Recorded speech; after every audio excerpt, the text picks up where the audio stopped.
Joining me is National Party frontbencher Darren Chester, the Minister for Veterans and Defence Personnel. Thanks for your time.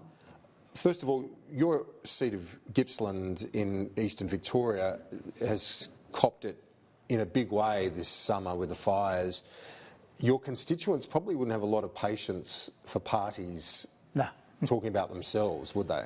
I think across the board, regional Australians are focused on the issues of the drought, the issues of the bushfire over summer, health and education services, infrastructure we need. So we need to get this resolved as quickly as we possibly can as a party, and that's what tomorrow's meetings is all about. I mean, obviously, Bridget McKenzie as Deputy has left those positions and there's a vacancy there. We need to resolve the issues as quickly as we possibly can, unite as a party and get on with the job we're elected to do. So before I get on to the leadership issue of Michael McCormack, we'll get to that in a moment. First, for the deputy leadership, will you put your hand up for that? No, I don't intend to. No, I've got a big job on my plate with the recovery work that's underway in Gippsland right now, and I'm looking forward to working with my community on that. I've got a job I'm doing in the Veterans and Defence Personnel area. I'd like to be very much involved in the broader resilience and emergency management issues that we're going to have going forward in regional Australia. I think I could have some input into that. I've obviously met with Andrew Colvin, the bushfire recovery manager. I've met with Ken Lay, the Victorian equivalent,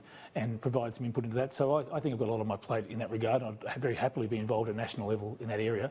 But the deputy's role is one where we're going to need someone who can have the potential to unite our party going forward, to put aside any bad blood that might exist afterwards and work in the best interest of regional Australians. So no, I don't intend to nominate. Who do you think should be deputy leader? Look, I think that's very much a question for the room. I think there'll be obviously several candidates for the role. Each of them has their own skills, but I'll be looking for the person who has the greatest capacity to unite our party going forward. It's not about looking in the rearview mirror, it's about looking to the future and working in a way that we can keep delivering for regional Australians. That's the essence of why NATS, National Party members, get into Parliament, is to stand up and fight for regional people. That's why I got into Parliament, and we're trying to make a difference in our regional communities, and that's what I'm going to be doing going forward for the rest of this term of government. There's an expectation that you will return to Cabinet because obviously as a senior former Cabinet Minister from Victoria that you'd be returning. Kieran, it's a media expectation, and I can read newspapers and read the online commentary as well. No deal's been done. I haven't asked for a deal. I haven't approached anyone. I haven't put my hand out for a job. What happens after tomorrow is a question of the Prime Minister, the Deputy Prime Minister, deciding what their team looks like going forward.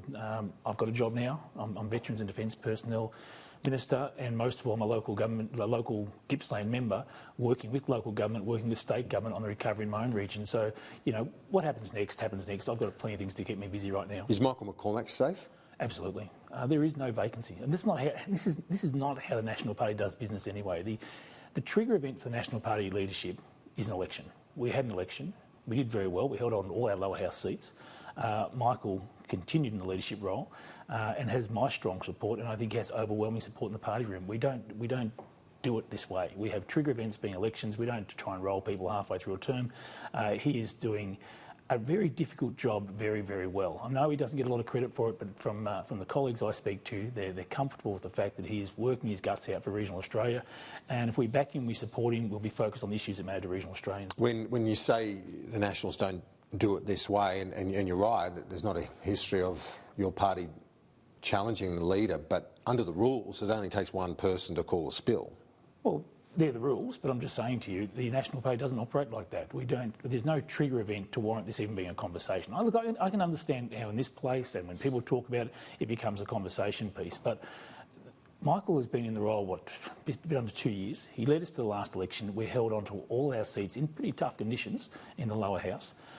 We've got members who are out there confronting droughts, fires, shortfalls in terms of their infrastructure requirements. The issues that really matter to us in regional Australia are being addressed very aggressively, very competently by Michael and our team, and I want to see us unite from tomorrow and work on the issues that matter to all regional Australians. The Prime Minister had said that the rules were changed for the Liberal Party and that gives certainty, but this is 8 months on from the election, and we're talking about leadership within one of the parties of government. But Kieran, the vacancy that has been created is the deputy leader's position, and quite rightly, colleagues are saying, "Well, I wouldn't mind putting my hand up for that job." So they're ringing around and letting each other know that they're available for the job.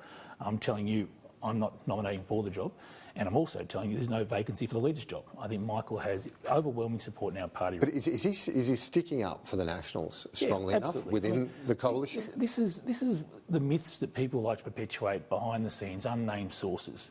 Well, unnamed sources, come on, put your name to it. If you're going to say these sort of things, have the guts to put your name to it. I mean, from what I've been told and what I've seen myself in meetings where Michael's been involved with very senior members of the Liberal Party, our coalition colleagues, he sticks up for the Nats very strongly. I'm proud to call him a friend, I'm proud to call him a colleague, and I think we can work very constructively together in this next couple of years, as we finish this term of government, delivering for regional Australians. People want us to focus on them and deliver for them. If I'm talking about myself, if I'm talking about Michael and my colleagues, they're going to mark us down. And some of your colleagues and others pointing to the sports grants issue, and that one of the grants went to a club associated with Michael McCormack's son as well. So that's some of the information that's obviously being shared as well. Well, I'm familiar with that media report, and I know Michael's sons are both very talented sportsmen, so funnily enough, they're involved in sport in their community. One of the boys was, I think, the treasurer of the football netball club, and the women at the netball club got money for the women's facilities. Had nothing to do with the football club. He's the treasurer at the footy club, and the women, quite rightly, at the netball club applied for a grant, as I understand they were successful, and they're going to build new facilities. I mean, the thing about the sports program which is most striking to me was there were 2,000, I think, applications and about, I think it was 684 successful ones. That tells me there's a massive demand out there in the community for more community-based sport infrastructure programs. It tells me that we need to work with our local government colleagues and our state government colleagues and start fixing some of this sporting infrastructure. But people don't want to be dudded, do they? Well, you know, your own in your own electorate, I know. Correct me if I'm wrong, but wasn't one of the highest merited programs in your electorate, 98 out of 100, and didn't get a brass razoo. But I hasten to say, when we have a competitive grants program and it's so oversubscribed, clearly there's demand out there for more of this type of funding, because the community is out there doing meat tray raffles and wood raffles and trying to raise money that way. A little bit of state or federal funding to get these new facilities, I think, is a good thing. In terms of the particular project in my own electorate, they were after $45,000, I think, for some change rooms and toilet facilities. I've reached out to that group and I'm saying I'm going to seek an explanation for them. It was a roller derby group, the Gippsland Rangers.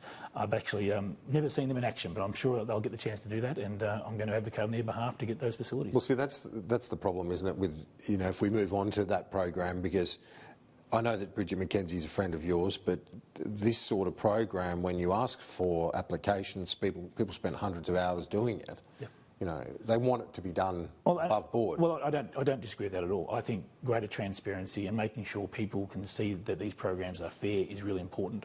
Having clear guidelines, making people understand that how they can apply, how it will be assessed, and how they get the chance to get that money, I think it's transparency. And not pork barrel. Well, one person's pork barrel is another person's legitimate project. I mean, there's a lot of legitimate projects out there. What I'd say, Kieran, is do we need to look perhaps at more of an allocative model for some of this funding in the future, not always a competitive model, in the sense that you provide a certain amount of funding as of right to every electorate, and then the local community can set their priorities, and then have some perhaps weighting around the social and economic need in different areas. We do that with things like the Roads Recovery Program, we do it with the Stronger Communities Program. That might help build more trust in the community about how the money is allocated, because if you've got your share to every electorate, that might be a way to go forward. But bottom line is, there's a lot of demand out there, and the Minister, as I understand the report came back, the Minister was found to have acted appropriately. And, well, that's Phil Gation's report. If we're meant to trust that report, why shouldn't the Prime Minister release it in its entirety? The report came back and the Minister was found to have not met the requirements under her ministerial standards for a register of interest, and she has taken full responsibility for that. I mean, that is where the breach has occurred, and Minister McKenzie took responsibility for that. And as a Minister, I accept that level of scrutiny. I mean, we are expected to get our register of interest right, and that's the transparency that people expect of their members of Parliament. So they also. But in terms of transparency, the Prime Minister says there's this Gation's report from his secretary. It contradicts the Office of National, the Auditor General, I should say, the Office of the Auditor General's report, which was so critical of the program. But as I understand the audit, why not release the whole thing? As I understand the audit report, it indicated that the grants were given to groups that were all eligible, but it made the question about whether they were the most meritorious. It didn't say they weren't eligible to receive funding, and that's consistent with the guidelines of the program. And what I'm saying. But it also said it was funding marginal electorates and targeted seats. They were the words, and I guess this was the fundamental difference between what Phil Gaetjen said and the audit office said, because it goes to whether or not, you said it's not necessarily pork barrelling, but the audit office reports sounds a lot like pork barrelling. But under that, I mean, you're saying the grants only went to marginal seats. Under that program, there were... Not only, but it was focusing on marginal seats under the program, and were targeted. Under the program, here in my seat, which, while I regard as marginal, no one else does, received 3 grants on the Community Sports Infrastructure Grant Program. I know other groups applied and were unsuccessful. And so my job as a local member is to go around to those groups and say, well, let's find other ways to secure that funding. If there's a future round, I'll support you in those endeavours. That's what local members do. I just believe that there's a big demand out there for more of these types of facilities, and we need to work with other levels of government and the community to deliver them. And what's your message, just finally, I'll let you go because we've been chatting for a while, but Barnaby Joyce and others who are agitating, and he said it. I mean, he said it on the Sunrise program on television this morning that he will put his hand up if there's a spill. What do you say to him and others? No, look, I'm not here to give message to my colleagues. All I'm saying is there is one vacancy tomorrow. It's a deputy leadership role. Put your hand up if you want the job. Good luck to you. If you get it, you'll have my full support because that'll be the decision of the room. Respect the party room decision and let's unite and focus on the things that really matter to regional Australians. Darren Chester, appreciate your time and commiserations to your constituents affected by the devastating fires. Of course, Malakuta and your electorate. It's been a tough summer. Yeah, thanks, mate. They're a tough bunch, though. They're going to bounce back. They sure will, and we appreciate your time. Thanks so much, Darren.